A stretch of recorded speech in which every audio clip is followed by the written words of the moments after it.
Ela é farmacêutica, né? Ela fez o mestrado e o doutorado em Química Biológica pela UFRJ, mas sob orientação do Dr. Guilherme Curtis aqui no INCA, né? Então, ela desenvolveu grande parte, né, do mestrado e o doutorado aqui na instituição.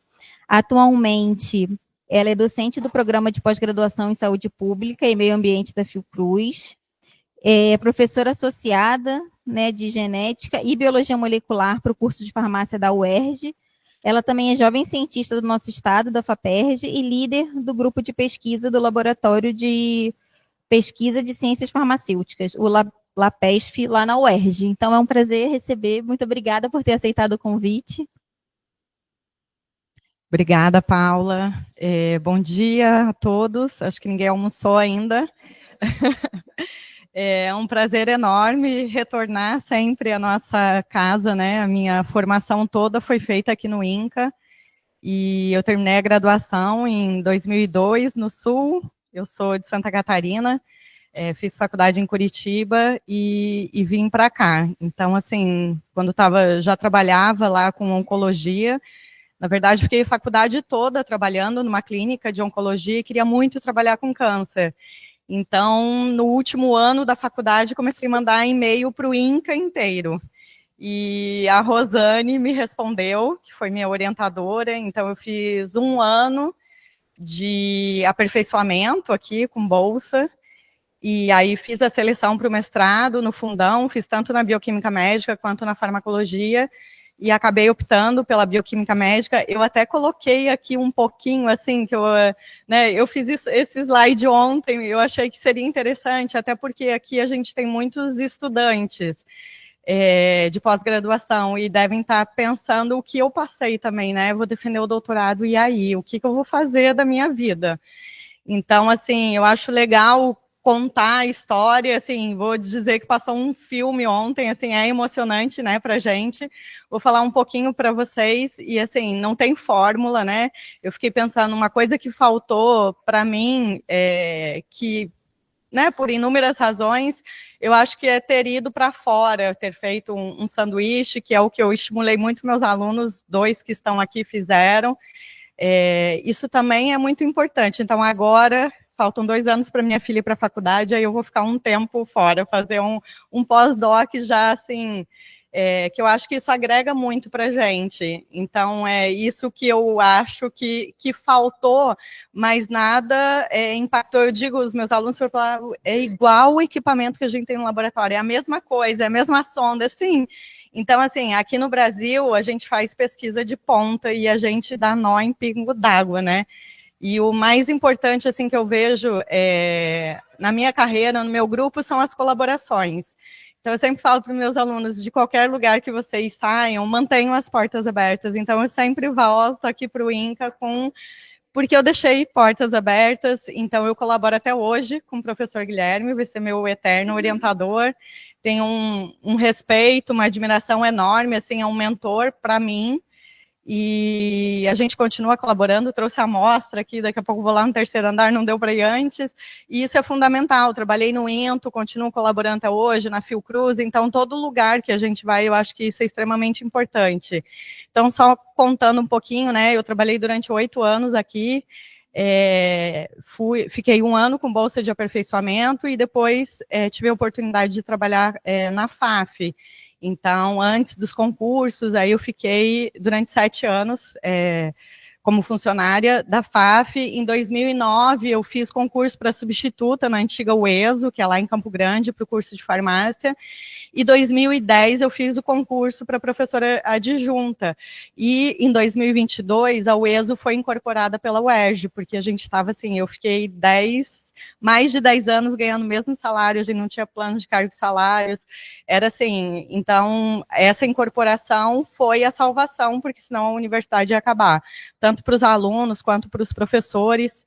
E aí, em 2009, eu defendi o doutorado grávida, fiz o concurso e foi um estresse, assim, e isso eu quis colocar aqui, porque foi muito importante. Quando eu estava defendendo o doutorado, abri o edital da FAPERJ, instalação, eu falei, eu vou mandar.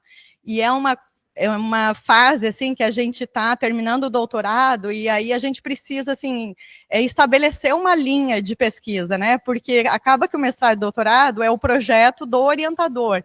Então, assim, o que eu vou fazer? Eu não sei como é aqui na pós-graduação do INCA, mas lá no fundão, a gente tinha que fazer um exame de conhecimentos gerais de um assunto totalmente diferente do seu doutorado.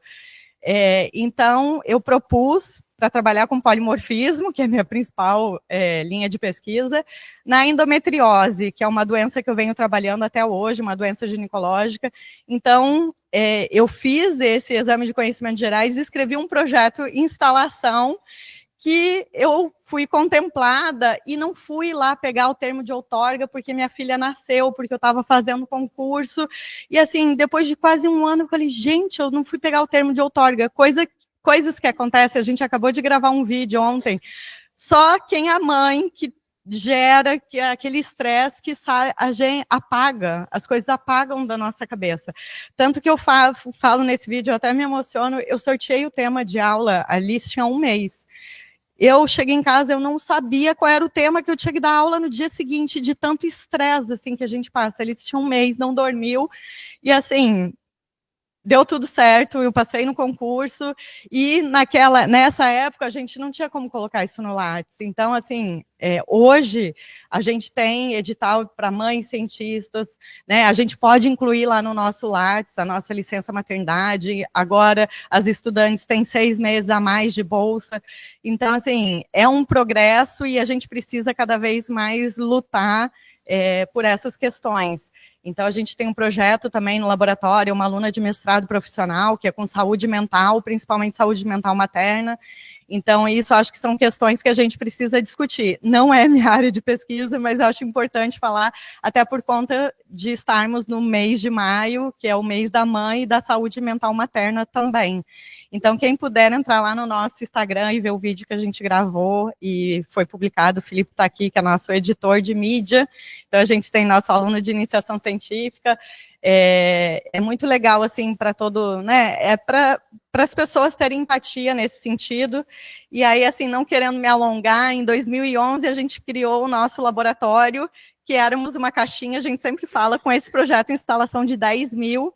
E, obviamente, que tudo foi possível com o apoio da FAPERJ, né, do CNPq. Eu tive a oportunidade de ganhar 2 editais aqui da FAF, pelo programa de oncobiologia. Eu fazia parte de um grupo, agora em 2023 a gente conseguiu registrar o nosso grupo na oncobiologia, é fundamental o evento, então eu participo ativamente também no programa. E aí, ontem recebi a feliz notícia que eu consegui renovar a Bolsa de Produtividade do CNPq, o resultado saiu ontem, assim, fui comemorar porque é tão difícil isso.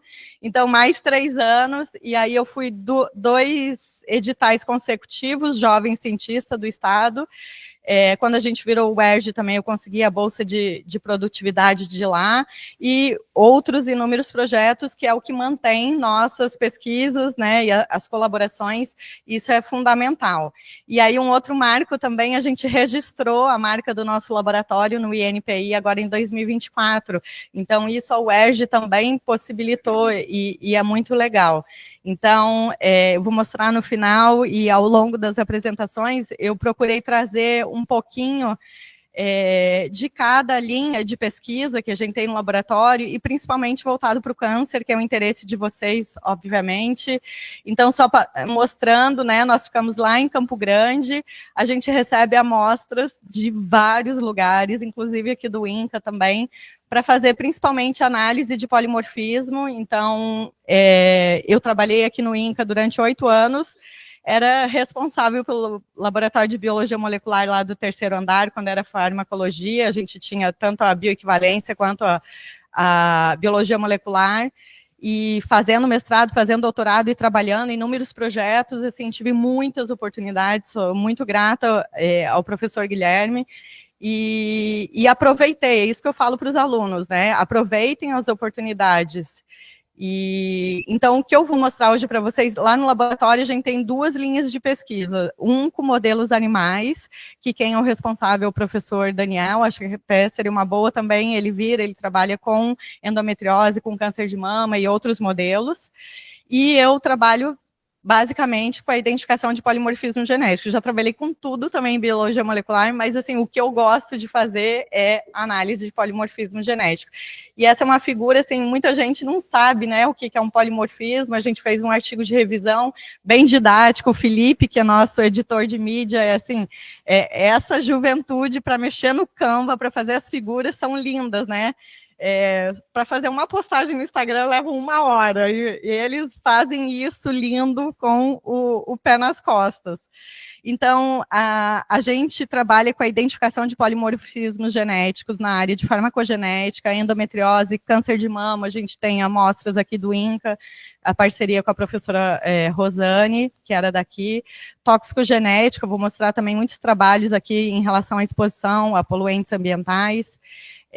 Com lesões em atletas, que é um trabalho também bem legal, e eu vou trazer a nossa ideia também do nosso projeto com mulheres com câncer de mama, que é uma ideia do Lucas, que está aqui, que hoje é meu aluno de pós-doc, e com doenças musculoesqueléticas, porque eu trabalhei no INTO durante 8 anos também, então a gente conseguiu ter acesso a inúmeras amostras, e é uma parceria que eu continuo até hoje. E aí a gente, né, nessa área da medicina de precisão, da medicina individualizada, o que a gente busca, eu acredito que muitos aqui de vocês, é um diagnóstico mais preciso, com base nas informações do DNA, tentar antecipar, prever o prognóstico, né, dos pacientes com câncer, e a questão do tratamento individualizado, que é o que eu trabalhei durante todo o tempo que eu estive aqui no INCA. Então, o nosso desafio, e é o que nós queremos muito, é identificar um biomarcador, né? Eu acho que é o sonho de todo o pesquisador, e o principalmente, é o que eu falo muito com os alunos, assim, é vender o peixe. Por mais que a gente trabalhe com pesquisa básica, lá na ponta, o que isso vai trazer para o paciente. E o que a gente vem trabalhando, o que eu aprendi com colaboradores, é a gente dar uma devolutiva também para a sociedade. A gente trabalha muito com divulgação científica e voltar com essa informação para o paciente. Então, também vou mostrar algumas dessas ações que a gente realizou. E é um grande desafio, né, essa questão de coleta, análise de dados, por mais do avanço em relação à tecnologia, né, aqui o INCA, eu saí daqui, estava sendo montado o banco de tecidos, né, vocês têm essa facilidade de amostras, mas assim, como analisar essa quantidade de dados, eu falo muito isso, assim, eu não quero começar mais nenhum projeto novo, a gente tem tanta informação, então a gente precisa de braços para analisar, né, então isso é um grande desafio. Eu sempre falo com os alunos de graduação, quando encerrou o projeto de Genoma Humano, eu achava assim, a cura de todas as doenças. E a gente teve um avanço enorme, mas tem muito ainda para progredir. Se vocês pararem e olharem assim, os últimos prêmios Nobel, todos são de terapia gênica, né? Então a gente tem muito, eu sou fã da genética, a genética é o futuro. A edição do DNA, ontem saiu uma reportagem até no Globo News, mostrando o projeto Genoma Brasil, que os brasileiros que têm a maior diversidade, isso é muito legal, né? Então, assim, trabalhar com genética, com biologia molecular, trabalhar no INCA é um orgulho de estar aqui. Então, a gente tem essa obrigação com a sociedade, né, de trazer todo esse investimento para a sociedade. Então, isso é um grande desafio, né, das equipes multidisciplinares, isso é muito importante, a gente trabalhar com médico, trabalhar com fisioterapeuta, com nutricionista, com farmacêutico, com enfermeiro, e isso a gente vê aqui no INCA, isso é saudável, trazer isso para o paciente, e a gente precisa colocar isso de forma palpável. Eu sempre falo, a gente faz lá o teste, mas e como que o médico vai aplicar isso para o paciente? Às vezes o médico também não sabe. Então, isso é importante, ter diretrizes, terem protocolos que as pessoas entendam. E a gente vem trabalhando também nesse sentido. E aí, no mundo de alterações genéticas que podem ser investigadas, né, que podem ser biomarcadores na prática clínica, eu acabei trabalhando com polimorfismos genéticos e principalmente polimorfismos de um único nucleotídeo, que são os exemplos que eu vou trazer para vocês. E a diferença, o mecanismo genético em relação à mutação é o mesmo, que diferencia é a frequência que ocorre na população. Então, qual que é a vantagem do biomarcador? Isso é uma cartilha que a gente desenvolveu lá no laboratório por conta de projetos que eu vou mostrar também, principalmente o da Amazônia, que a gente vai lá para o meio do nada, que leva 3 dias para chegar, e a gente só conseguiu coletar, não dá para trazer sangue, não dá para trazer nada de lá, porque a gente conseguiu coletar com SWAB. Então, essa é a vantagem do polimorfismo como biomarcador, porque a gente pode fazer a extração de qualquer material biológico, de qualquer amostra, e estável, né? A gente trabalha com DNA de corpo carbonizado, e o nosso projeto com os atletas também, que é o Lucas está aqui, que agora ele começou na iniciação com esse projeto, agora ele está no pós-doc, ganhou uma super bolsa aí da FAPERJ, e a gente chegava no centro de treinamento, nos campeonatos, atleta morre de medo de coletar sangue, nem pensar. Então, foi uma ferramenta que a gente conseguiu também por conta desses 2 projetos. E aí, essa questão do DNA, né, traz um novo paradigma para a indústria farmacêutica, para o diagnóstico, para o tratamento. Então, a farmacogenética, né, pensando no tratamento personalizado, de identificar previamente quem vai responder ao tratamento, quem vai responder de maneira tóxica, quem não vai responder ao tratamento. Então, nesse contexto, os quimioterápicos são os piores, né? Vocês, é uma realidade aqui do INCA, são os que menos respondem, os menos eficazes, os que trazem mais toxicidade. Se a gente for pensar numa classe simples de os analgésicos, mesmo assim, 60% da população só responde.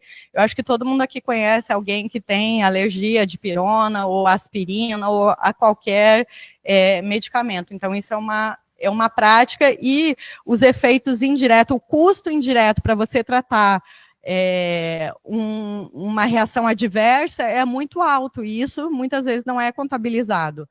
Então, falando em relação à farmacogenética, né, o FDA, ele tem uma lista de biomarcadores, eu tinha um número, agora eu não consegui atualizar, então são mais de 150 medicamentos que a bula foi revista, ou novos medicamentos em que a farmacogenética é aplicada. Dentre esses, tem os anti-inflamatórios, que são os analgésicos lá que eu mostrei para vocês, que são os mais eficazes. Então, essa enzima foi o foco do meu mestrado, que eu fiz aqui no INCA. Então, só para vocês terem uma ideia, isso é um estudo in vitro com essa enzima do citocromo P450, uma enzima de fase 1, responsável pelo metabolismo de diversos fármacos que são clinicamente relevantes. E aí, para vocês observando aqui esses gráficos, né, todos que têm essa variação, esse polimorfismo, eles não metabolizam esses medicamentos, e foi isso que eu fiz no meu mestrado. Então, como a gente aqui na farmacologia fazia estudos de bioequivalência para ver se os medicamentos eram genéricos, a gente pegou esses dados e foi fazer a parte de genotipagem.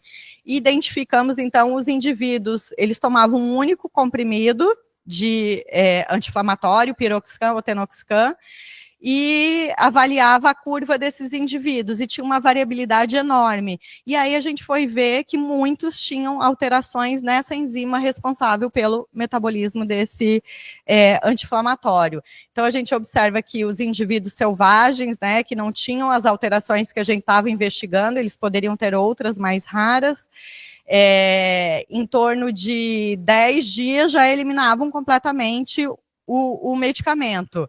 Os indivíduos que eram heterozigotos já tinham um metabolismo mais lento, e esse cara aqui, que era um único, ele não metabolizava. Então, ele voltou, tanto que quando ele participou do estudo de bioequivalência, ele foi removido do estudo, porque achava que ele estava mentindo, que ele estava tomando anti-inflamatório e não tinha falado, mas na verdade ele não metabolizava. E aí a gente foi fazer um estudo, então, só com ele. Ele demorou 4 meses para eliminar um comprimido de anti-inflamatório. Então, assim, imaginem se ele toma uma caixa 10 dias, né, desse anti-inflamatório. A gente avaliou também o tromboxano, né, que produz um muco que protege o estômago, o principal efeito adverso dos anti-inflamatórios, a gente já começa a sentir dor no estômago. Então, em relação ao efeito, na verdade, todos, independente, heterozigoto ou homozigoto, os níveis continuavam baixos após os 12 dias. E aqui é o estudo que a gente fez com ele. Então, para retornar esses níveis de tromboxano, também só depois de 4 meses. Então, esse indivíduo, não era um paciente, era um indivíduo saudável, ele tinha uma chance, um risco gravíssimo de ter uma hemorragia gastrointestinal. Então, esse foi o meu mestrado, que eu fiz todo aqui no INCA, sob a orientação do professor Guilherme. E aí, depois que eu defendi o mestrado, como eu trabalhava aqui, muita, né, demanda, todo mundo quis dar um tempo até fazer o doutorado, e aí me envolvi no doutorado com esse projeto, né, sobre a coordenação do Dr. Guilherme. E aí, continuei trabalhando com a mesma enzima, e uma nova enzima, ambas estão envolvidas no efeito do anticoagulante oral varfarina, que é utilizado para pacientes que utilizam prótese cardíaca ou que apresentam fibrilação atrial. Então, aqui a gente tem 2 genes envolvidos na farmacogenética, né, desse medicamento, a CYP2C9, que metaboliza, né, a principal isômero da varfarina, e o VKRC1, que é o alvo farmacodinâmico que a varfarina inibe, essa enzima que é responsável por reciclar a vitamina K, deixar ela na sua forma reduzida para ativar os fatores de coagulação que são dependentes de vitamina K. Qual que é o grande problema do anticoagulante da varfarina? É que ela tem uma estreita janela terapêutica. Então, qualquer variação na dose, a mais ou a menos, o indivíduo pode ter uma hemorragia, que é normalmente o que eles interrompem o tratamento, começa a escovar o dente, já vê que está sangrando. Às vezes, dependendo do caso, tem que fazer transfusão. Então, é o que eu falo, o custo indireto para tratar o efeito adverso é muito grande. Ou o pior é o medicamento não estar fazendo efeito, né? Se ele tiver subtratado, aí você evita a hemorragia. Mas aí o paciente não está tendo o efeito farmacológico desejado. Aí ele tem um trombo e vem a óbito, né? Um trombo cerebral. Então, essa é a grande questão da varfarina, que é um medicamento que custa R$5, muito barato. Hoje em dia você tem outros inibidores de fatores, mas que custam R$200. Então, no SUS, ainda é esse medicamento que é utilizado. E aí tem esse problema, e aí os pacientes vão todo mês, praticamente, para dosar o INR, que é uma forma de você controlar a dose da varfarina. E a bula, se vocês comprarem uma bula na farmácia, tem lá a indicação de fazer a identificação desses 2 marcadores, né, tanto da CYP2C9 quanto do VKRC1. Então, esse foi o meu principal artigo do doutorado. A gente fez com pacientes lá do Instituto de Cardiologia, que tem um centro lá, tanto que tem um hematologista que é aqui, do INCA, que também trabalhava lá, a gente tinha essa parceria. Só para vocês terem uma ideia, todos esses pacientes, 390, todos já estavam com INR terapêutico, que é entre 2 e 3 para fibrilação, e para quem tem prótese, entre 2,5 e 3,5. Então, eles já estavam há mais de 3 meses com a dose ajustada. Olhem a variação de dose desses indivíduos. Isso é a dose semanal. Então, tem gente que tomava 10 miligramas por semana, 5, olha, o mínimo. E tem gente que tomava 75, quase 80 miligramas por semana. Como que um paciente pode tomar 5 miligramas por semana, um comprimido? E gente tomar 80 miligramas por semana? Alguma coisa tem. E é isso que a gente, então, foi investigar. E aí, quem são os polimorfismos, né? Ambos os genes são extremamente polimórficos. Quais polimorfismos a gente vai investigar? Então, no caso da CYP2C9, esses dois são os mais frequentes, inclusive na população brasileira, foi o que a gente determinou, que eu fiz durante o meu aperfeiçoamento aqui no INCA, e o VK-RC1 também tem vários polimorfismos, e a gente conseguiu eleger, num estudo também multicêntrico internacional, que nós fizemos parte, um tag SNP, que isso também é muito importante para fins de diagnóstico, né? Você não precisa, como ele está em desequilíbrio de ligação com outros, fazendo análise apenas dele já é o suficiente para você inferir a dose do anticoagulante. Então, esse é um consórcio internacional que a gente fez parte. Então, a amostra, né, tinham indivíduos do mundo todo e as nossas amostras aqui do Brasil, e foi aonde a gente conseguiu eleger esse tag SNP. Então, foi uma oportunidade também ter participado desse consórcio internacional, que resultou nesse artigo, que são milhares de autores, né? Eu e o professor Guilherme somos só mais um, mas foi muito interessante, porque o algoritmo que foi desenvolvido nesse consórcio internacional, com todas essas populações, eles conseguiram explicar 47% da dose, e nesse algoritmo entrava a questão da ancestralidade, porque eram diferentes. E o nosso algoritmo que a gente desenvolveu não entrava a questão, não tem como, é uma coisa que a gente trabalha muito, né? Não tem, até a questão da ancestralidade, a gente tem vários trabalhos, eu vou mostrar alguns aqui, que a cor da pele não reflete, né, o que a nossa ancestralidade, e que isso não se aplica para a população brasileira, enfim, é o que eu falei, que acabou de sair ontem, que é a população mais misturada do mundo. Então, no nosso algoritmo, só desenvolvido para a população brasileira, a gente conseguiu explicar 60% da variação da dose. E o que mais contribui são as alterações genéticas em ambos os genes, mais do que outras variáveis.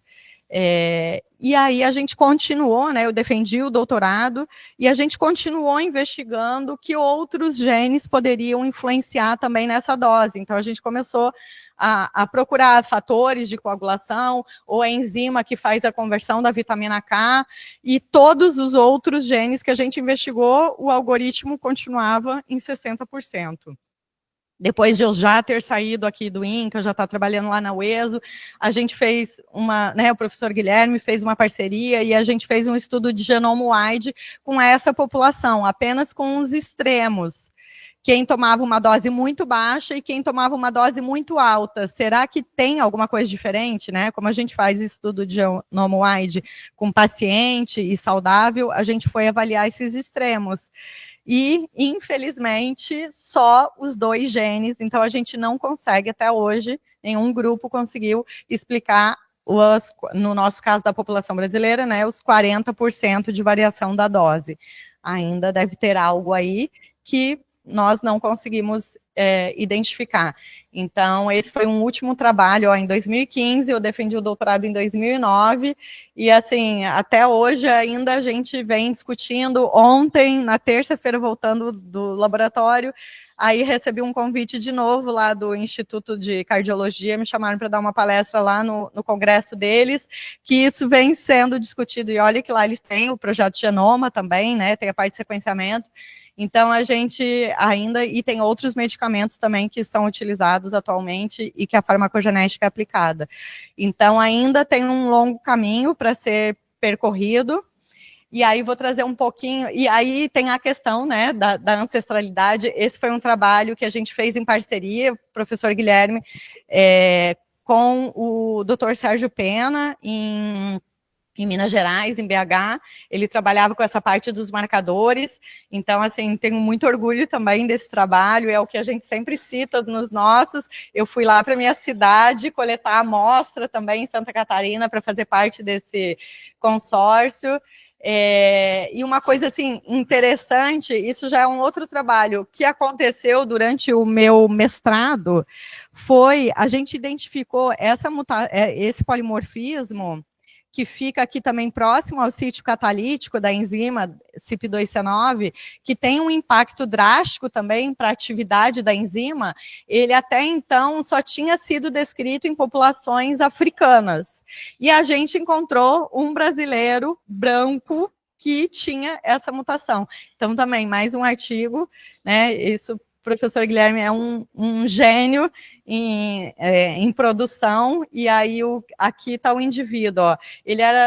Eu recrutei ele aqui no banco de sangue do INCA, que é onde a gente pegava nossos voluntários saudáveis, e aí eu entrei em contato, a gente foi até a região dos lagos, que ele morava lá, e aí a gente acabou fazendo análise da família toda. Então, ele branco tinha mutação, mas ele tinha um outro irmão branco e outro pardo que também tinha, assim como a mãe. Então, assim, isso nos Estados Unidos não acontece, né? E por isso, quando a gente vai publicar, eles querem, não, mas qual que é? Tem que dizer o que como que a gente vai dizer o que os brasileiros são, né?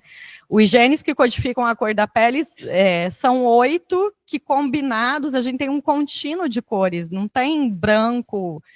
E assim, a cor da pele não tem relação com predisposição de doenças, até onde a gente sabe, ou com aptidão de qualquer coisa. Então, assim, é um desafio para a gente, né? Esse indivíduo, ele tinha 7,5 de contribuição africana. Isso é um algoritmo, né? Uma estimativa. E já foi o suficiente para ele ter esse polimorfismo que até então só tinha sido descrito em africanos. E aí, no ano de que eu defendi o mestrado, a esposa do João Viola foi da minha banca. Aí ela me fez uma pergunta, eu falei, gente, eu tinha acabado de ler, assim, como é importante a gente também estar ligado, né? Eu falo isso com a minha filha agora que vai fazer vestibular. Tinha acabado de ser aprovado nos Estados Unidos o uso de um medicamento, o Bidil, não sei se ele já foi retirado do mercado, para tratar a insuficiência cardíaca só de negros. Como que isso vai ser? Já pensou se ganha uma licitação e no Sul só tem esse medicamento para prescrever? Então, assim, um absurdo. Eu lembro disso até hoje, né? Eu defendi o mestrado em 2005, 2004. Então, isso foi um erro no ensaio clínico e, obviamente, que não tem, nem nos Estados Unidos isso foi para frente. O medicamento para tratar só um grupo étnico específico. Então, esse é o grande desafio da farmacogenética para nós, brasileiros, e no mundo todo, né? Então, vou trazer aqui um exemplo clássico de farmacogenética aqui para vocês, né? Eu acho que vocês já devem ter visto esse exemplo da mercaptopurina, que é utilizado para o tratamento das leucemias, que tem o envolvimento da TPMT, então é clássico isso na prática clínica já, e tanto que o INCA, que eles fazem essa análise de polimorfismos na TPMT, isso é muito legal, né, o trabalho do professor Guilherme, mostrando a implementação de um programa de farmacogenética aqui no Brasil, então aqui onde vocês trabalham, onde vocês estudam, e aí a partir desse marcador, da TPMT, a gente fez uma parceria também, eu tenho um trabalho em parceria com a Fiocruz, que a gente vai para diversas regiões da Amazônia, para recrutar indígenas, na verdade é um trabalho da Fiocruz, mas que envolvem vários médicos, vários profissionais e que vão lá dar assistência para essa população que fica lá isolada, que ficou anos esquecida, né? O último governo queria esquecer que eles existiam, e assim, em condições precárias, a gente vai para lá fazer uma assistência que não tem a ver com farmacogenética, mas a gente acabou analisando uma população que não tem acesso a médicos, a profissionais de saúde, e o meu envolvimento nesse projeto é fazer análise de polimorfismo em relação aos níveis e aos efeitos do mercúrio. Né, acho que vocês acompanham aí na mídia a questão do garimpo ilegal na Amazônia. Eles usam mercúrio, porque o mercúrio faz uma liga com o ouro, então fica fácil do garimpeiro ver, isso é artesanal, e a gente vê os garimpeiros morrendo porque eles aquecem, inalam aquele mercúrio, e tem garimpeiro que está com o rim, que está fazendo a hemodiálise, mas assim, eles se sujeitam, e os indígenas que vivem do quê? Da pesca do peixe. Então, esse mercúrio ele se deposita nos rios, e os peixes se alimentam, principalmente peixes maiores que se alimentam de peixes menores. Então, nós também, porque hoje em dia vem peixe, né, do Brasil todo, então é através do peixe, se alimentando de peixe, que a gente se contamina com mercúrio. E eu entrei nesse projeto, a parceria começou em 2017, depois de tantas impasses, a gente conseguiu o primeiro trabalho de campo em 2019, e até então a gente tem feito vários trabalhos de campo. Eu trouxe algumas fotos aqui com os Yanomamis, Munduruku e Suruí. Esse foi um mapa que a gente publicou com o primeiro artigo em colaboração com o professor Guilherme. Essa foto foi aqui, quando o Paulo, ele é o responsável da Fiocruz por esse projeto da Amazônia. Então, eu trouxe ele para conhecer o professor Guilherme, e aí surgiu esse artigo que a gente fez. Então, são as amostras. Eu tive a oportunidade de trabalhar nesses 3 projetos, né? A gente fez um trabalho de campo. Os Yanomamis aqui a gente levava 3 dias assim para chegar lá, e foi logo depois que tinham matado um fotógrafo lá na Amazônia, e eu fui para lá.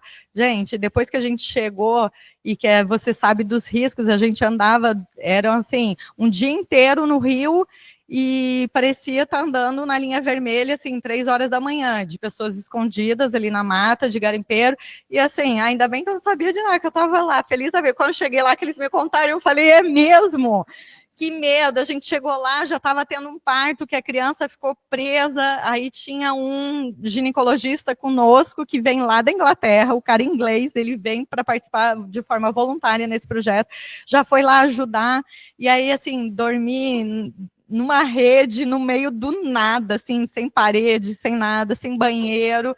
Foi uma experiência, assim, incrível, e conviver com aquelas pessoas, assim, enquanto a gente aprende, e sem acesso a nada, né? Eles não têm acesso a nada. Então, o que é interessante, assim, que a gente fez a análise, obviamente, em relação ao mercúrio, os dados são, assim, lamentáveis, tanto que saiu na mídia, e aí eles gostaram, a mídia toda gostou de uma foto, eu coletando suave lá, é o que apareceu no Globo, foi capa do Globo, todo mundo, você tá na capa do Globo, eu falei, meu Deus do céu, sabe? E, tipo, assim, foi um trabalho incrível, e a gente, por ter acesso às amostras, a gente conseguiu também analisar biomarcadores, e essas populações são subrepresentadas nesses bancos. Quando você pega lá no NCBI, não tem, né, informação. Então, essa é a importância também do nosso trabalho, e é o que a gente fez. Esse foi um primeiro artigo que a gente avaliou. Então, são 2 enzimas envolvidas no metabolismo das tiopurinas, né, utilizadas. Eu quis trazer esses trabalhos com câncer por conta de vocês, obviamente, e aqui tem um resultado interessante. Então, as 3 populações que a gente analisou, os suruís, eles têm um perfil completamente diferente do mundo inteiro. 41% devem reduzir a dose se forem fazer o tratamento com uma tiopurina. E isso é totalmente... O mundo tem esse perfil aqui, que é o que a gente achou com os Yanomamis e Mundurucus. Então, assim, foi tão surpreendente esse resultado que a gente fez uma devolutiva. Esse é o Almir, que é um ícone, né? Ele que é o chefe lá dos suruís. E eles têm, os suruís, eles que plantam o café para 3 Corações. Então a gente foi lá, veio carregado de café. Eles têm peixes, piscicultura também. Então é uma população que tem essa... eles trabalham e se sustentam, né? Diferente de outras que ainda ficam isoladas, que dependem da floresta, dos peixes. E aqui é uma devolutiva do resultado que a gente achou extremamente importante, pertinente trazer. Então, aqui a gente fez uma reunião online, o professor Guilherme, o Paulo, para dar essa notícia. Então, a TPM tem uma enzima de fase 2, né, e um outro alvo que a gente também analisou de enzima de fase 2 é essa UGT, que aí é outro exemplo também aqui de vocês, irinotecano, para câncer coloretal avançado ou em metástase, que ele também está envolvido no metabolismo, na verdade, do metabólito ativo, né, desse medicamento, e aí está relacionado quem tem alteração, isso já está classicamente descrito na literatura, tem neutropenia e tem que interromper o tratamento ou espaçar mais o tratamento, então isso também é feito aqui, a gente acabou também analisando nessa população indígena. Além disso, a gente também avaliou a ancestralidade para mostrar, né? A gente vê que, ó, que tinham 2 nos suruís, como eles têm já esse acesso, né? É próximo à cidade, então tinham 2 pessoas aqui que eram praticamente não indígenas, né? Com europeu. Mas, ó, os Yanomamis são populações extremamente, eles são muito isolados, até para chegar lá. Então, a gente fez esse trabalho lá com um laboratório de DNA da UERJ do Maracanã, com a professora Leonor, que também é uma referência em estudos de ancestralidade. Ela também é do Porto, lá, e trabalhou com o professor Rui, que é um colaborador lá do Instituto Português de Oncologia, no Porto, que a gente tem uma parceria também, vou mostrar alguns trabalhos com ele. E aí, a gente também viu qual era o perfil de metabolismo dessa população indígena. Mas a grande preocupação da população indígena, que é o que a gente vem trabalhando, é encontrar polimorfismos associados com os níveis de mercúrio. Eu vou mostrar dados aqui para vocês, que a gente chama de toxicocinética, e com a toxicodinâmica, a questão do mercúrio é que ele atravessa a barreira hematocefálica, e os efeitos neurológicos são dramáticos. Então, esse é um filme que eu recomendo, que foi feito Amazônia, Nova Minamata, não sei se alguém já assistiu esse documentário, super recomendo. Ele foi gravado, cenas do filme foi gravado na primeira expedição que foi feita lá com os Mundurucus, em 2019. E por que esse documentário e por que esse investimento, né, em pesquisa com essa população? Então, não sei se alguém já soube do caso que aconteceu no Japão, em Minamata, isso são fotos lá do Japão. Uma empresa que despejava os rejeitos na baía de Minamata. E um dos poluentes era o mercúrio. E aí os peixes começaram a morrer, os gatos e os pássaros começaram a morrer porque comiam os peixes, e depois era uma comunidade de pescadores, a ilha inteira, a cidade inteira ficou dessa forma. E quando a gente vai lá para os Mundurucus, a gente vê crianças assim. Então, assim, nossos indígenas brasileiros e, assim, a semelhança do quadro clínico, sem fazer nenhum teste, nenhum exame físico nem nada, só pelas fotos você já vê que tem alguma semelhança. Então, num trabalho que a gente fez em Itaituba, que a gente foi dar um curso para profissionais da saúde que atende essa população, veio um advogado lá do Japão para também atuar, que tem ajudado as famílias em relação, até hoje, muitas famílias não conseguiram receber indenização dessa fábrica, e que se você olhar assim, o lucro da fábrica assim, é exponencial em relação, é uma fábrica de plásticos, enfim. Hoje já conseguiram despoluir a Bahia, mas assim, até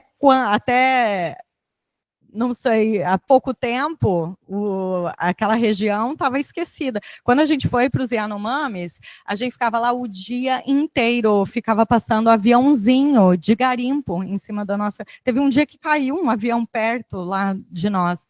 Então, assim, até quando, como que a gente vai conseguir retirar todo... a gente viu o curso do rio, ele foi desviado por conta do garimpo, para poder explorar aquela região, a água barrenta. Eu levei biquíni achando que ia tomar banho no rio, não podia entrar no rio. Então, assim, até quando? Está muito longe da gente, e assim, a nossa Amazônia, que todo mundo tem interesse. Então, assim, a gente precisa desse olhar. Então, aqui para vocês terem uma ideia, esse foi o primeiro trabalho que resultou do trabalho de campo lá de 2019. Então, aqui são as 3 aldeias que a gente coletou. Essa aldeia, esse círculo aqui corresponde ao nível de mercúrio dessa população. Então, aqui tem uma estação de garimpo muito próxima. Olha o nível de mercúrio nesses indivíduos. Então, na época, considerava-se 6. Hoje, o nível de mercúrio no corpo é de 2. Então, olha que todos estão acima do... na verdade, não tem que ter mercúrio, né, no nosso corpo. Então, a gente também busca alterações genéticas envolvidas com a toxicocinética, toxicodinâmica, no mesmo princípio lá da farmacogenética, e tem estudos que mostram, né, que as alterações neurológicas têm uma contribuição grande às alterações genéticas. E aqui foi um primeiro trabalho que a gente fez só com crianças lá dessa coleta de 2019, avaliando, então, por conta dessa minha experiência com enzimas de fase 1, fase 2, eu fui investigar, então, essa enzima LAD. A gente viu 2 crianças que tinham alteração e que estavam, olha os níveis, né? Na verdade, o limite é 2, uma menina estava com quase 12 e outro com 9, ambos tinham essas alterações genéticas nessa enzima, que está envolvido também com o metabolismo do mercúrio, e crianças já apresentavam alterações neurológicas gravíssimas. Então, assim, isso foi infelizmente, uma surpresa para a gente. Depois a gente foi avaliar também a GST, eu acho que aqui também tem muita gente que trabalha, que é uma enzima de fase 2 envolvida com vários mecanismos de detoxificação, né, importantes para o câncer, e a gente avaliou também, primeiro em adultos e depois em crianças, e a gente também viu um resultado. Esse foi um trabalho de uma aluna de iniciação que foi premiada, a gente foi essa semana lá na UERJ e recebeu o prêmio. Então, quem tem essa alteração da GST tem maiores níveis de mercúrio, e associado também com falha nos testes neurológicos. Então, a gente vê crianças assim de 11 meses, que tem um caso, uma criança de 11 meses que tem 20 de mercúrio, quase 20. Então, assim, um absurdo. E agora a gente está fazendo um estudo com as gestantes e com os bebês, porque é um público, é uma população prioritária. O mercúrio também atravessa a placenta, né? Então, essas crianças já estão expostas, e a mãe acha peixe, que é super saudável, então, e é a base da alimentação deles. E aí, o que eu falo para vocês em relação à devolutiva, esse é um laudo, a gente dosa atualmente mercúrio lá no laboratório também, tem uma aluna de doutorado que faz essas análises. Então, esse é um laudo que a gente depois leva para os indígenas e entrega individualmente para cada um deles, em relação ao nível de mercúrio. Então, aqui, um exemplo, né, esse indivíduo está com 6,3, e aqui a gente coloca uma escala, né, do o que é desejável e qual é o risco que essa pessoa se encontra. Então, essa é a importância também de ter esse resultado, da gente voltar com essa informação para a população. Então, aqui são os 3 trabalhos de campo que eu tive a oportunidade, é uma equipe enorme, né, envolvida nesse trabalho. Aqui é o Paulo, que é o coordenador. Então, foi uma experiência ímpar, e agora no dia 2 a gente está indo de novo para lá, para Itaituba, para o povo Munduruku, para dar o curso e para ir em algumas aldeias também.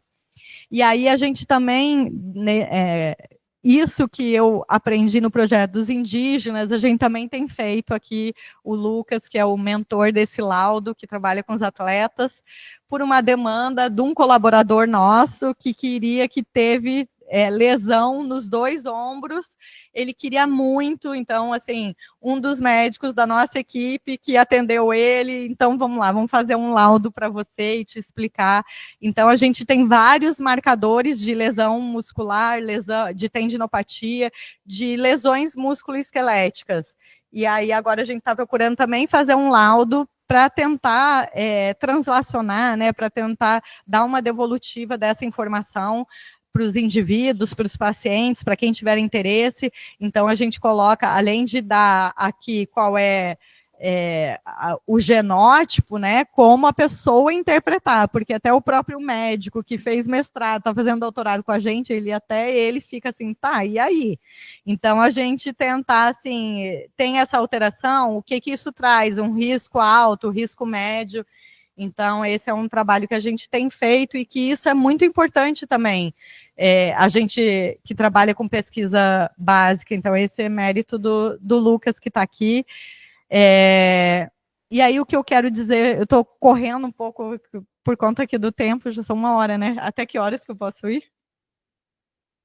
Mas, E por que tudo isso, né? As informações do nosso DNA, eu sempre falo a questão do projeto Genoma, quando começou, eu não sei se tem muitos jovens aqui também, tinham 2 iniciativas, uma pública e uma privada. Então, a privada, ela achou o quê? Que ia patentear os genes. Então, assim, e depois disso, tem um interesse enorme na informação do nosso DNA.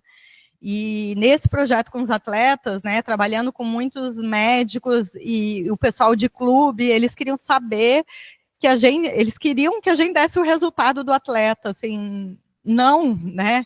Já pensou, então, existem muitas questões éticas que a gente precisa discutir. Eu falo isso para os meus alunos da graduação, já pensou, eu dou aula para farmácia, chegar lá na Merck, fazer o exame admissional, pega o teu sangue e vê, tem o risco de ter Alzheimer, de ter câncer. Então, você não vai ser contratado. Então, assim, são questões que a gente precisa discutir, né? E isso eu venho falando muito sempre nas palestras. No meio que eu falo, no meio da medicina esportiva, isso tem um interesse enorme. Se você botar no Google, tem vários testes para saber. E, obviamente, que eu fiquei curiosa, fui fazer isso. Eu fiz em 2019, essa é uma das primeiras empresas lá nos Estados Unidos. Comprei na farmácia, cuspi lá no potinho, botei pelo correio. Depois de 1 mês, fiz o meu, da minha filha e do meu marido. Depois de 1 mês, veio o relatório no e-mail. Então, assim, e essa empresa, na época que ela surgiu, como eu venho acompanhando, custava $1.000. Quando eu fiz, custava $99. Aí fui ler, a esposa, a dona, casou com um cara da Google, teve investimento, então tem todas as questões. E assim, qualquer um que puder pagar $99 pode fazer. O que vem de informação aqui? Então, na época que eu fiz, 2019, esse é o meu relatório, estou abrindo aqui minha vida para vocês, hein? Aqui, aí, olha só, o BRCA1 que vocês estão acostumados aqui, nenhuma variante. Aí depois eu fui lá, aí vem um relatório de cada, eu vou mostrar um relatório, vem esse geral, depois vem um de cada um. Avalia 4 variantes. São os maiores genes do genoma. Então, assim, para Angelina Jolie remover a mama e o ovário, ela sequenciou os 2 genes. Então, assim, o que isso quer dizer? Eu tenho uma amiga que, eu vou dar o meu, eu fiz do Genero, vou dar o meu teste para você ver. Eu, fez para quê? O que tu quer saber com isso? Então, assim, já pensou, não tenho risco, assim, mama, não vou mais fazer mamografia, né? Eu vou fazer 46 anos esse ano. Gente, dói pra caramba, não tenho risco, não vou fazer. Então, assim, tem que ter cuidado. Eu sempre falo, a gente não faz nenhum hemograma sem um pedido médico. Para que vai fazer? Eu fiz isso por curiosidade, porque eu trabalho com isso, mas não tem que fazer nada. E no meio esportivo, isso também, as pessoas chega a dar medo. Até do médico, vamos abrir um laboratório de genética para você fazer? Eu falei, não vou. Eu gosto da aula para ser professora, pesquisar. Aqui, uma das coisas que faz é um marcador, é aptidão. Olha só, gente, eu tenho o gene que é comum em atletas de elite. Eu jogava vôlei, eu jogo vôlei na... Gente, se eu soubesse disso, eu não tinha feito mestrado, doutorado. gostava, mas também não ia ganhar dinheiro, que o vôlei também não dá dinheiro, tinha que ser jogador de futebol. Já pensou se começa a convocar os atletas com base no perfil genético? Eu lembro muito do Franklin, como eu fiz o mestrado, alguém conheceu o professor Franklin do laboratório do DNA? Gente, ele falava isso assim, eu ficava chocada. Sabe, é eugenia, né? Você começar... Então tem que ter muito cuidado. E é o que eu falo também em relação ao polimorfismo, todo mundo acha coisa ruim, né? O cara lá que tem um polimorfismo, que levou 4 meses para metabolizar um comprimido de anti-inflamatório, só que enquanto a gente precisa tomar uma caixa, ele toma um comprimido e está sem dor. Então, assim, tem vantagem, mas você precisa saber que tem essa vantagem. Então, a mutação, o polimorfismo, pode ser o mocinho ou pode ser o vilão. E aí, aqui são alguns trabalhos, eu não vou me estender muito, que eu quero mostrar outras coisas. Esse é o Dr. Rui, que ele é farmacêutico, ele é lá do Instituto Português de Oncologia, ele trabalha com farmacogenética, trabalha com câncer de ovário, ele faz toda a parte de diagnóstico lá também, confirmação de HPV, e ele foi vice-diretor do hospital, é um hospital, assim, tive oportunidade, o Lucas, a Jéssica, meus alunos de pós-doc hoje, mas no doutorado fizeram sanduíche lá. Ele também conhece o professor Guilherme, a gente quer trazer ele aqui em agosto, quem sabe ele vem dar uma palestra para vocês, ele é ótimo. Então a gente tem alguns trabalhos em colaboração também lá no Instituto Português de Oncologia, eles também trabalham lá com atletas, com lesões, esse mesmo gene, que é a aptidão lá de atleta de elite, a gente fez esse estudo com lesão muscular, e aí o que eu queria mostrar aqui para vocês, esse é um trabalho que foi ideia do Lucas, que a gente submeteu lá, em parceria com eles, que a gente podia também propor aqui, né, Lucas, com os marcadores que a gente faz no laboratório de lesão musculoesquelética para pacientes com câncer de mama que tomam inibidores de aromatase, tamoxifeno. Então, quem trabalha com isso aqui, quiser colaborar, a gente tem um painel que a gente pode fazer aqui. Eu tenho alguns trabalhos aqui com pacientes de câncer de mama também, que era com a professora Rosane, que a gente fez alguns marcadores também, que eu fiz lá no laboratório. E aí, a questão dos atletas, né, a lesão é um grande desafio, mas também tem a questão de oportunidades em relação a marcadores genéticos. Aqui são fotos também do nosso trabalho de campo, a gente foi para muito centro de treinamento, para muita competição, conhecemos muito atletas, assim, que a gente é fã, e foi muito legal, foram anos nesse projeto, e o médico envolvido, ele tinha acesso, ele foi da comissão brasileira, e agora ele também está em Portugal, que é o Rodrigo, então aqui o Lucas entrou no mestrado, na iniciação científica, né, com esse projeto. Esse foi o primeiro trabalho que a gente primeiro descreveu as lesões, e depois, nas Olimpíadas, na pandemia, teve uma repercussão enorme na mídia também. E o que eu quero mostrar para vocês, quando eu fui trabalhar com os atletas, eu fui trabalhar no INTO para trabalhar com os atletas. O que eu vou avaliar? E assim, não tinha dinheiro, eu tinha que dar meu jeito com o que eu tinha no laboratório. E eu já trabalhava com o VGF, que nas amostras de câncer de mama, aqui em colaboração com a Rosane, eu fazia as análises das amostras dela lá, porque a gente já trabalhava na endometriose, já trabalhava com isso. Aí fui ler na literatura que também, todo mundo conhece, né, o VEGF, que é um fator pró-angiogênico, não vou me ater aqui, que quando tem a ruptura do tendão, a lesão, você tem um aumento, o VEGF ele é ali importante para o reparo do tendão, mas se você tem excesso, isso contribui para o tendão romper.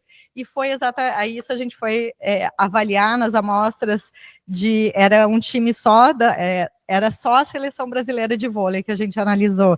Dava até medo, assim, de mexer naquele, o Lucas era meu aluno de iniciação, e a gente viu um resultado surpreendente, quem tinha mais angiogênese eram os atletas que tinham o tendão rompido. Então, isso foi um achado também muito legal, e aí eu comecei a trabalhar com VGF por conta da endometriose, Só falando rapidamente, a endometriose é uma doença estrogênio dependente, uma doença ginecológica, e que tem muitos vasos para a lesão conseguir, a principal teoria é a menstruação retrógrada, né? E como que essa parte interna do útero consegue se desenvolver em outras regiões? Porque tem essa rede vascular que sustenta, e por isso que a gente foi avaliar o VGF. Então, aqui é o trabalho da Jéssica, que também ficou um tempo lá no Instituto Português de Oncologia, a gente tem vários trabalhos nesse tema. Aí esse foi o meu projeto de instalação. Olha só, o artigo saiu lá em 2017, eu acho. E depois a gente fez uma outra análise com o professor Guilherme aqui também, que foi muito legal em relação aos fenótipos. E aí, com o câncer, que eu falei para vocês, aí eu no INTO, o primeiro projeto que eu escrevi foi com o VGF, principalmente com tumores ósseos. Tive a oportunidade de participar de alguns trabalhos, a gente viu uma variabilidade muito grande também nos tipos de tumores, e aí a Amanda, que está aqui, ela acabou participando desse projeto e tocou lá em parceria com o INTO, então é um trabalho que a gente fez. Esse é com câncer de mama, com as amostras daqui, a Raira, ela foi daqui, eu acho que ela ainda trabalha aqui e foi o projeto de mestrado, doutorado dela, que eu tive a oportunidade de co-orientar também com o VGF e com as pacientes aqui do INCA. E aí, isso aqui eu vou passar porque fica para uma próxima, deixa eu só... E aí, o que eu queria falar para vocês, que quem sabe, né, no futuro, a gente possa ter a nossa sequência. Hoje, o teste do pezinho, já o número de exames que são feitos por conta desses avanços, né, da genética, da biologia molecular. Então, só que a gente não pode deixar de discutir questões éticas, legais, em relação ao acesso de informação ao nosso DNA, isso é muito importante, e aí eu gosto de mostrar isso aqui, que dentro da palavra genética tem outra palavra escondida, isso é muito importante, e quero agradecer aos meus alunos, minha equipe, porque nada disso seria possível sem eles. São fundamentais, cada um tem um papel, um envolvimento. Então, tentando botar a foto de todos aqui, quero falar dos nossos projetos. A gente tem um projeto de cientistas na escola, que sou eu e o professor Daniel, que é o que trabalha comigo com o modelo animal. A gente organiza uma jornada de farmácia, que é essa que o Dr. Rui vai vir lá do Porto. Então, por conta desse projeto da FAPERJ, a gente vai conseguir trazê-lo ao Brasil. Ele não conhece o Brasil, está louco para vir para cá.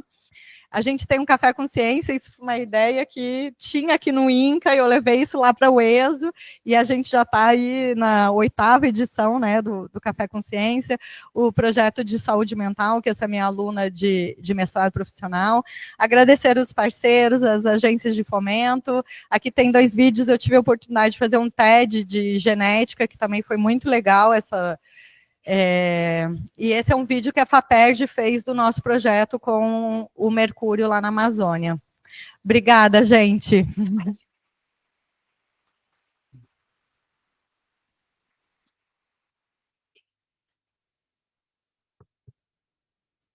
Obrigada, Jamila, pela excelente palestra. Bom, eu vou abrir para perguntas.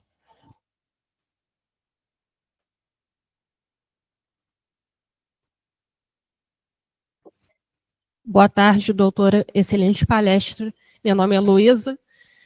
E eu queria saber, assim, você falou que nos Estados Unidos, um tempo atrás, chegaram as farmácias remédios exclusivamente para insuficiência cardíaca de negros, certo? Mas então, assim, não seria melhor, pelo menos, para atender a essa população específica, ter o remédio na farmácia, assim, independente de questão ética? Aí outras populações não tomavam, assim, pelo menos teria um remédio mais específico para essa população, que funcionaria melhor nela. E a minha primeira pergunta é essa. Então, nesse caso, depois ficou claro que houve um erro no ensaio clínico desse medicamento, o Bidil. Mas, como eu falei ao longo da palestra, o IGENES, por exemplo, para a população brasileira, qual é o critério que o IBGE usa? A cor da pele. Então, os genes que codificam a cor da pele não estão relacionados com as doenças ou com qualquer outra característica. Então, nesse caso, e principalmente pensando na nossa população, isso é inviável você desenvolver um medicamento para grupos étnicos. Você pode produzir um trastuzumab que se liga num receptor, então você vai fazer uma análise genética ali, quem expressa ou quem não expressa, aí ok. Então, os próprios anticorpos monoclonais, eles são para subgrupos, para quem expressa aquela proteína, aquele receptor vai poder usar, mas não para grupos étnicos. Isso é inviável, isso não tem aplicação, não existe um exemplo de medicamento hoje na prática clínica que seja para grupos étnicos. E aí é a questão da população brasileira principalmente, né? E por isso que a gente precisa fazer estudos, essa é a principal justificativa, né? Tem na China, como que a gente vai competir? Você pega lá milhares de pacientes, os estudos, eles avaliam milhares de genes. A gente está com um artigo agora e o revisor, mas por que não avaliou gene tal? Gente, eu escrevi na carta de reserva, a gente não tem investimento. A gente conseguiu fazer uma análise e não tem dado nenhum no Brasil, com uma população assim super selecionada de pacientes, uma doença rara. Então, minha pesquisa, minha pergunta tinha sido justamente sobre a população negra americana mesmo. Assim, a outra pergunta, você desculpa se você já falou alguma coisa na palestra eu perguntar, é porque eu tenho um pouco de déficit de atenção, mas o mercúrio, assim, quando você falou sobre as enzimas do fígado, o mercúrio estava causando alteração genética ou na enzima? Assim, que eu perdi essa parte. Sem problemas, pode perguntar.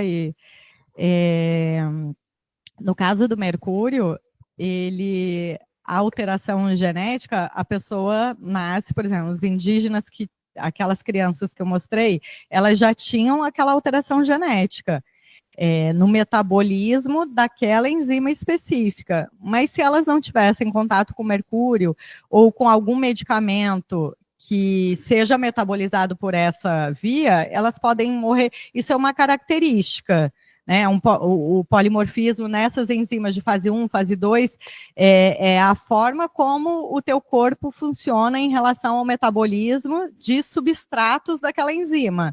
Se você não tiver contato com esses substratos, nada pode acontecer. É uma característica, é como ser alto, ser baixo, ter olho azul.